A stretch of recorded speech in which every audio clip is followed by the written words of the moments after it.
Queridos irmãos e irmãs aqui presentes, irmãos que nos acompanham por esta transmissão, celebramos com alegria este 5º domingo da Páscoa. Estamos avançando com Cristo que ressuscitou e acompanhando nesta liturgia, especialmente na primeira leitura dos Atos dos Apóstolos, como esta comunidade foi edificada, tendo como fundamento a pedra que é Cristo, a rocha firme que sustenta a nossa igreja. Na segunda leitura, São Pedro fala deste edifício espiritual, que somos as pedras vivas que compõem este corpo, este edifício, e cada um com o seu dom, com sua vocação, com o seu chamado, vai colaborando para que este edifício permaneça sempre sustentado pela rocha firme que é Cristo. Nós sabemos que nestes 2000 anos de história, quem nos sustentou foi Deus. Quem iluminou os nossos caminhos, nos deu força, sustentou todo esse edifício, foi o poder do Espírito Santo que nos move, que nos dá vida, que nos faz celebrar a alegria de sermos também chamados filhos e filhas de Deus. Na primeira leitura nós ouvimos que a comunidade dos primeiros seguidores de Jesus, a comunidade que ainda vivia entre os apóstolos, começava a ter que superar os primeiros desafios. Onde existem seres humanos, é natural que existam também conflitos, porque somos diferentes. Cada um tem uma ideia, cada um tem uma opinião, um gosto, mas um bom diálogo consegue resolver muitos problemas. Então cada um queria viver ao seu modo, cada um queria pregar um Cristo do seu jeito. E Jesus nos convoca para a unidade. A unidade gera amor, a fragmentação e a divisão gera morte, tristeza. Esta divisão não permite que a comunidade cresça. Então nós temos lá na primeira leitura do relato dos Atos dos Apóstolos, este texto mostrando como aquela comunidade crescia. Mas ela não podia crescer apenas em quantidade, ela precisava crescer também em qualidade. Por isso a importância do sustento pelos apóstolos, a importância do diálogo, da reconciliação e da vivência exata, consciente e coerente dos sacramentos próprios da nossa fé, dos sinais visíveis da graça de Deus para nos sustentar na fé e manter este edifício também sustentado. Então vejam o conflito. O número dos discípulos tinha aumentado e os fiéis de origem grega começavam a queixar-se dos fiéis de origem hebraica. Então, o povo pagão reclamando do povo judeu, um pensando ser mais santo do que o outro, um querendo apontar o dedo para o outro, e nisso nascem grandes conflitos. Numa situação dessa é que nós perdemos o foco e nos esquecemos que o centro não é a cultura grega ou a cultura judaica. O centro é Cristo. Não podemos puxar a sardinha para o nosso lado. O centro é Cristo e é importante termos essa consciência. Então eles se queixavam do atendimento diário, dizendo que suas viúvas eram deixadas de lado. Os fiéis de origem grega tinham dificuldades para compreender isso. Então vejam que os apóstolos agiram imediatamente, se reuniram e pensaram numa solução para aquele problema. E a solução seria eleger entre o povo grego e o povo judeu pessoas capacitadas que pudessem assumir o diaconato para servir ao povo de Deus, especialmente aos pobres, às viúvas, aos órfãos. E assim nasceu a primeira sucessão apostólica. A nossa tradição, a fé da nossa igreja é sustentada pela sucessão apostólica. Então a primeira imposição de mãos, a primeira ordenação diaconal, envio para o serviço. Então o que os apóstolos pensaram? Eles diziam: nós não podemos nos ocupar com aquilo que deve ser para outros. Não está certo que nós deixemos a pregação da palavra de Deus para servir às mesas. É melhor que escolhamos entre nós 7 homens de boa fama, repletos do Espírito e de sabedoria, e nós os encarregaremos desta tarefa. Então os primeiros diáconos, os primeiros servidores, enquanto os apóstolos se preocupavam com a pregação da palavra, os diáconos se preocupavam com o serviço, especialmente aos mais pobres. E assim, cada um no seu lugar, cumprindo a sua missão, ninguém se estranhava. Os estranhamentos, as brigas, as divisões se dão quando queremos tomar o lugar do outro. Então eu estou aqui querendo estar lá, eu estou em uma função querendo tomar a função do outro, eu estou aqui mas com ciúme do outro que está melhor do que eu. Então essas ranhuras da nossa condição humana, que acaba nos ferindo e nos deslocando do lugar que nos é próprio. Precisamos assumir o nosso lugar. Então eu sei que eu sou o sacerdote, preciso me ocupar desta palavra. Posso ajudar também aqueles que necessitam, mas não com assistencialismo, mas com um trabalho consciente e com a caridade verdadeira para servir aqueles que necessitam do amor de Deus. Mas a essência do sacerdote e do seu sacerdócio ministerial está em cumprir aquilo que é próprio deste ministério, não o ministério do outro. Então os discípulos conseguiram resolver este problema, oraram e impuseram as mãos sobre eles, e assim a comunidade crescia cada dia mais. Essa imposição de mãos, essa transmissão da fé, este compromisso e essa fidelidade ao amor de Deus, que nos faz superar os obstáculos, que nos leva ao diálogo, que nos faz pensar na beleza da reconciliação, do perdão mútuo e do compromisso que nos leva à caridade, ao entendimento. Então por isso eu disse e repito: um bom diálogo encerra um conflito e tantas mágoas, tantos rancores. Aprendamos então com os nossos apóstolos. Na segunda leitura da carta de São Pedro pede para que a comunidade se fortaleça aproximando-se do Senhor, a pedra viva, que foi rejeitada pelos homens, mas escolhida e honrosa aos olhos de Deus. Então é São Pedro que usa esta linguagem. São Paulo fala também deste edifício espiritual, falando da igreja como um corpo, em que nós somos os membros e Cristo é a cabeça. São Pedro fala desta pedra que foi rejeitada, mas que se tornou a pedra angular. Do mesmo modo, diz São Pedro, também vós, como pedras vivas, formai um edifício espiritual, um sacerdócio santo. Sacerdócio significa aqueles que portam o que é sagrado.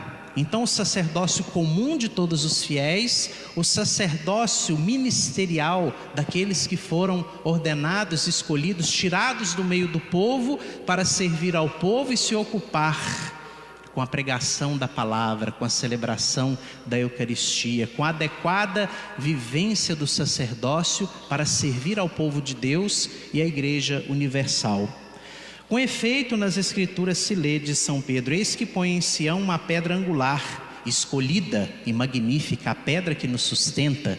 Então São Pedro está dizendo, esta pedra é que nos sustenta. Se olhamos para outros referenciais, esta pedra se torna para nós ocasião de tropeço.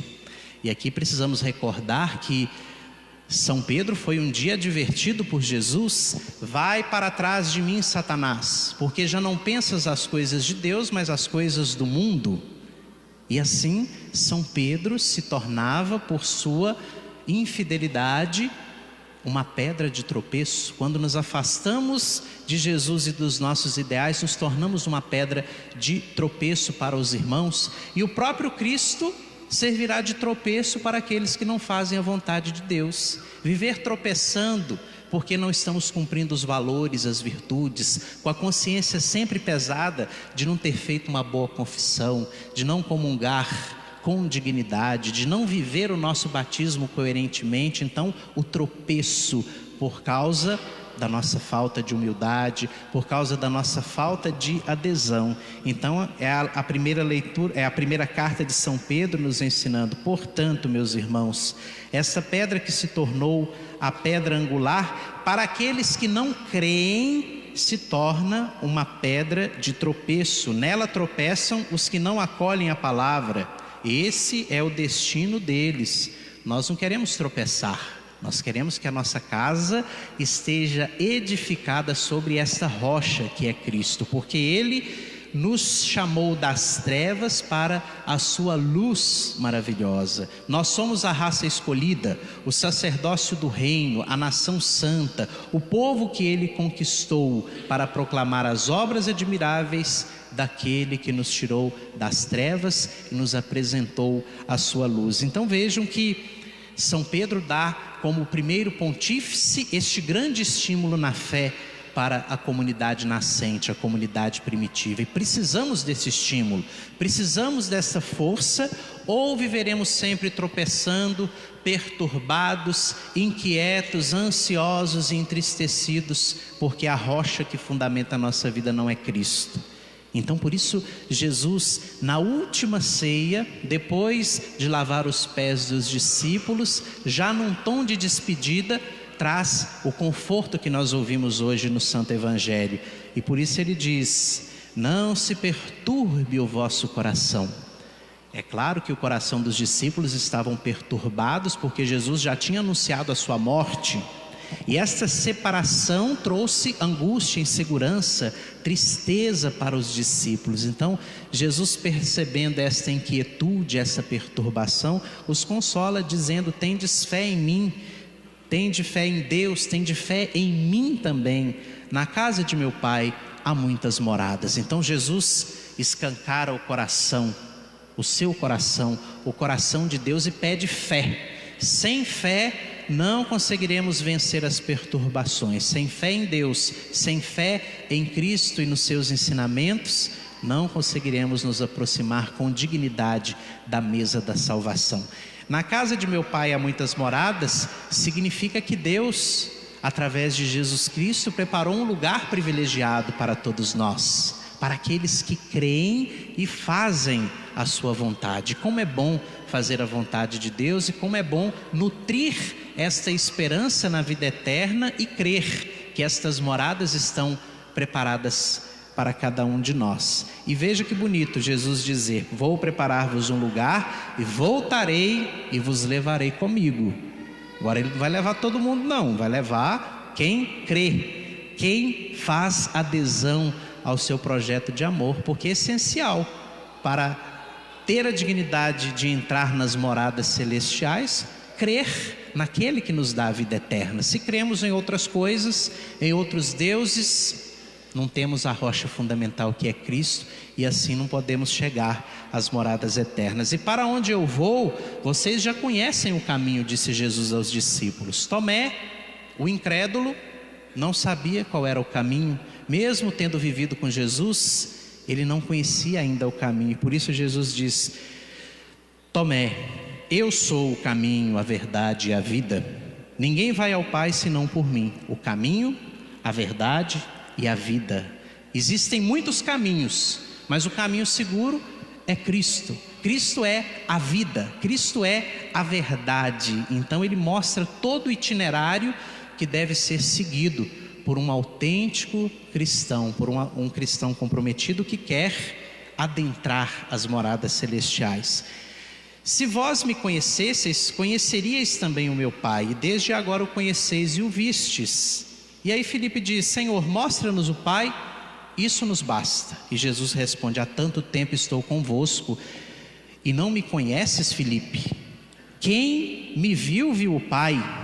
Então Filipe não estava reconhecendo que ele já estava diante de Deus, não entendia ainda a unidade que existia entre o Filho e o Pai, o Filho que faz completamente a vontade do Pai, o Filho que está atento à sua missão, a missão que recebeu do Pai. Jesus, mostrando esta unidade, intensifica no coração dos discípulos o desejo de serem também eles unidos, Porque se eles não focassem neste Cristo que tem a unidade com o Pai, eles se fragmentariam, se dividiriam, deixariam de pregar o Cristo e colocariam a própria vida como pregação. Então Jesus está falando desta unidade, desta beleza, deste amor que gera unidade entre Ele e o Pai.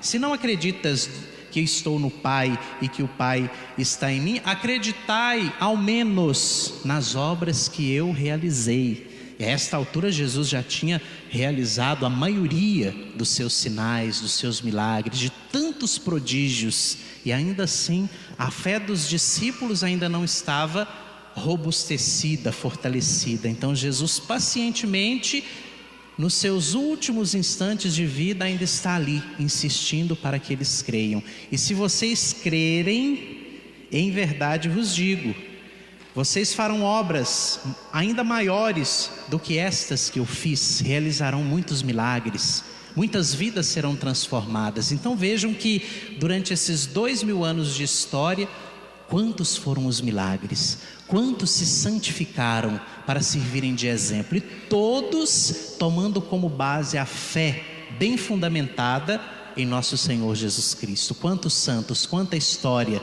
da nossa vida, na nossa igreja, nestes 2000 anos de história, para mostrar que estas obras foram maiores, porque Jesus encontrou fé naqueles que Ele fez a sua graça se tornar superabundante. Então realizamos sim, pela nossa fé, obras maiores, não porque sejamos melhores do que Jesus, mas porque é Jesus, pela graça do Espírito Santo que vive em nós, que nos motiva e que nos faz bons servidores. Então peçamos ao Senhor, meus irmãos e minhas irmãs, com muita fé, que tire do nosso coração toda perturbação, toda angústia, e coloque no lugar essa esperança sempre renovada, de que um dia estaremos todos juntos na casa do Pai, e que precisamos crer, que precisamos ter fé e solidificar bem essa nossa fé, crendo que participamos deste edifício espiritual, que somos pedras vivas e que alcançaremos um dia